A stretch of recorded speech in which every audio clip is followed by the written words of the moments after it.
São Paulo é uma das maiores metrópoles do planeta. Mas algo terrível está corroendo a saúde da cidade. Engarrafamentos aprisionam a população nas ruas diariamente. Esse não é um fenômeno isolado.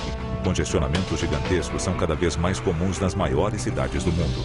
A nossa fórmula atual é a fórmula do fracasso. Se nada for feito, o caos no trânsito vai dificultar ainda mais a vida nas metrópoles nos próximos anos. As soluções existem. Cada cidadão que usa o transporte público ajuda a reduzir os engarrafamentos. Vamos conhecer o que cidades como Bogotá, Londres, Curitiba e Cidade do México estão fazendo para enfrentar o problema. A dúvida é se estamos dispostos a fazer o que é necessário.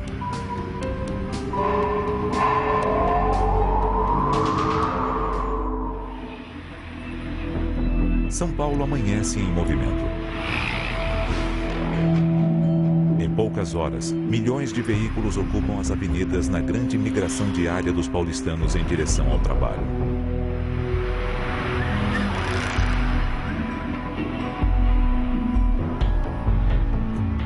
Para piorar a situação, as mais importantes estradas brasileiras cruzam a metrópole e despejam nela milhares de caminhões.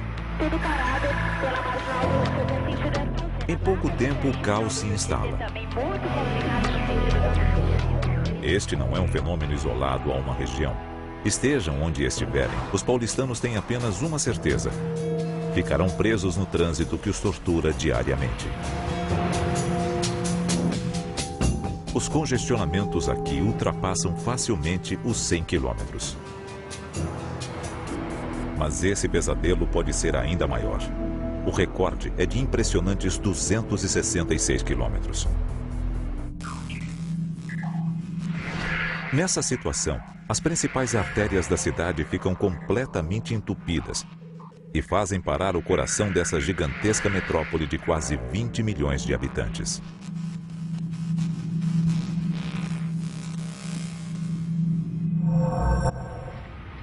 E tal qual um coração com as artérias entupidas, o trânsito congestionado faz a metrópole infartar diariamente.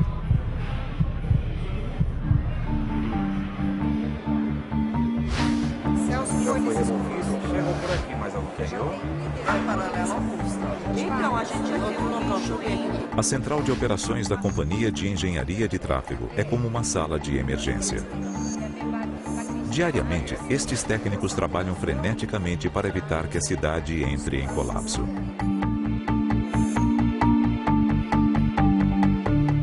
Chegou no meu palmo aqui uma ocorrência com um produto perigoso. Exatamente, é uma ocorrência. A nossa briga é sempre pelo tempo, né? Nós estamos sempre correndo atrás do tempo. O mais rápido possível detectar o problema, o mais rápido possível deslocar um recurso para resolver aquele problema, o mais rápido possível desobstruir a pista. No trânsito, até eventos simples geram uma reação em cadeia. Um carro parado, interrompendo uma faixa na marginal, por 15 minutos, ele provoca uma lentidão de 3 km. Já teve 3 caminhões. Colisão por lá. Positivo no VP marginal, na expressa local? Na expressa.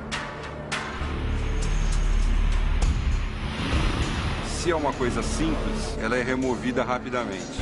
Em 6, 7 minutos, até 10 minutos no máximo ela é removida. Se é uma ocorrência de grande porte, que existe vítima no local, ou um caminhão tomba, acaba provocando um congestionamento de quilômetros na via.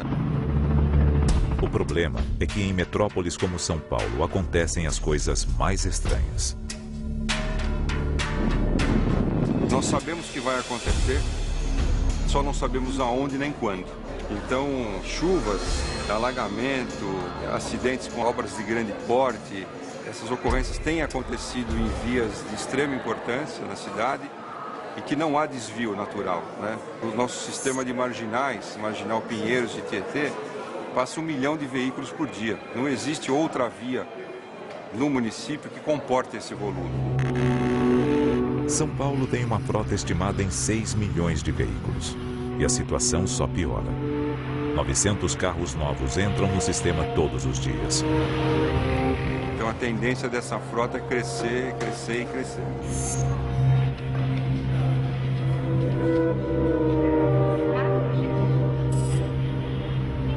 O resultado é que São Paulo é uma cidade dominada por veículos.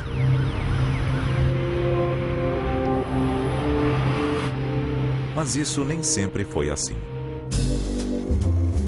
Até a década de 30, o crescimento das grandes cidades do mundo acompanhava a velocidade de expansão das linhas de bonde.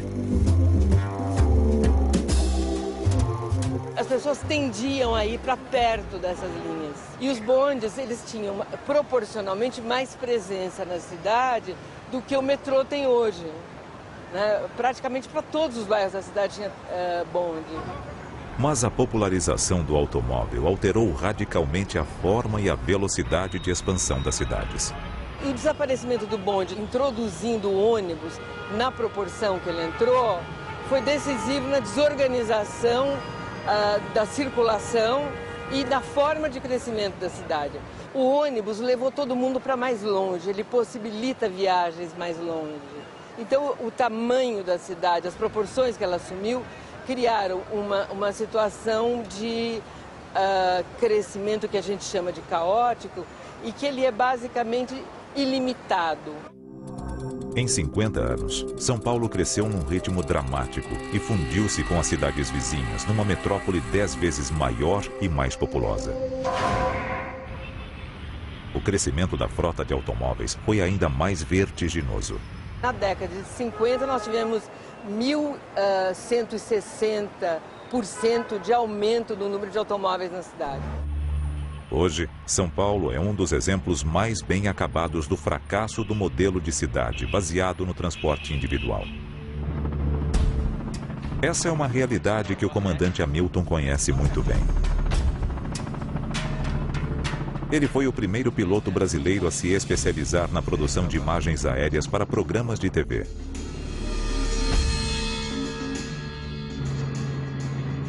Controle de helicóptero, Papa Romeo, Tango Vitor Delta. Tango Vitor Delta? Para ingresso, área... Há mais de 20 anos, o comandante sobrevoa a metrópole diariamente para levar aos telespectadores imagens e informações do trânsito. Aqui de cima do helicóptero nós temos uma visão privilegiada da cidade de São Paulo. A gente consegue enxergar toda a cidade, a gente vê como se fosse uma planta. E essa imagem é assustadora. O caminho que ela segue é um só, é em direção ao travamento. E a cidade realmente vai ficar cada vez mais insuportável.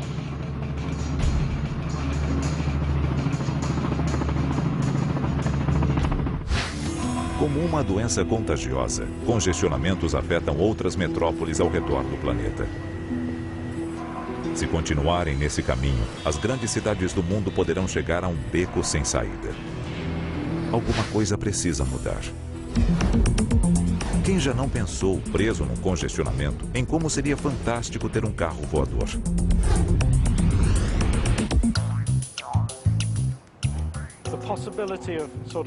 Eu não consigo visualizar a possibilidade de se ter helicópteros particulares e se locomover pelo ar.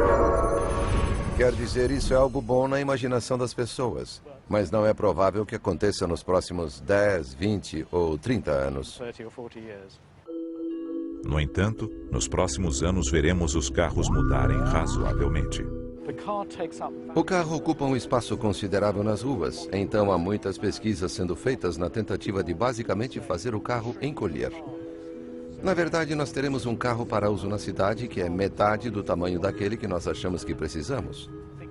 Podemos imaginar que, além de ser um carro pequeno, ele também é pouco poluente e econômico. Talvez até um automóvel elétrico, que ocuparia metade do espaço. E isso, mais uma vez, aumentaria o espaço disponível no sistema viário.